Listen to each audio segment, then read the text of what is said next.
France के ट्रेले नामक वैज्ञानिक ने जब हवन पर रिसर्च की तो उन्हें पता चला कि हवन में प्रयोग होने वाली आम की लकड़ी जब जलती है तो फॉर्मिक एल्डिहाइड नामक गैस उत्पन्न होती है, जो कि खतरनाक बैक्टीरिया और जीवाणुओं को मारती है तथा वातावरण को शुद्ध करती है। इस रिसर्च के बाद ही वैज्ञानिकों को इस गैस और इसे बनाने के तरीके का पता चला। गुड़ को जलाने पर भी यही गैस उत्पन्न होती है।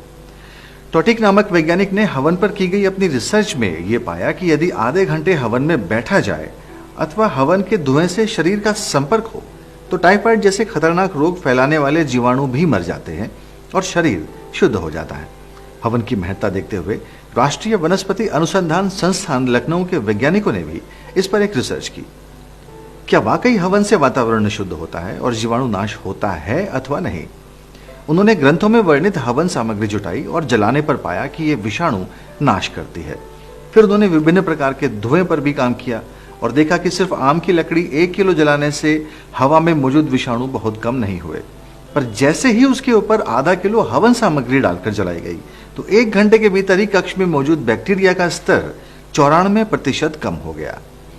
यही नहीं, उन्होंने आगे भी कक्ष की हवा में मौजूद जीवाणुओं का परीक्षण किया और पाया कि कक्ष के दरवाजे खोले जाने और सारा धुआं बाहर निकल जाने के 24 घंटे बाद भी जीवाणुओं का स्तर सामान्य से 96% कम था। बार बार परीक्षण करने पर ज्ञात हुआ कि इस एक बार के धुएं का असर लगभग 1 माह तक रहा और उस कक्ष की वायु में विषाणु स्तर 30 दिन बाद भी सामान्य से बहुत कम था।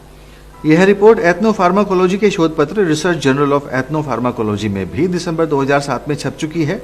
रिपोर्ट में लिखा गया है कि हवन के द्वारा न सिर्फ मनुष्य को नुकसान पहुंचाने वाले बैक्टीरिया का भी नाश होता है, बल्कि वनस्पतियों एवं फसलों को नुकसान पहुंचाने वाले बैक्टीरिया का भी नाश होता है, जिससे फसलों में रासायनिक खाद का प्रयोग कम हो सकता है।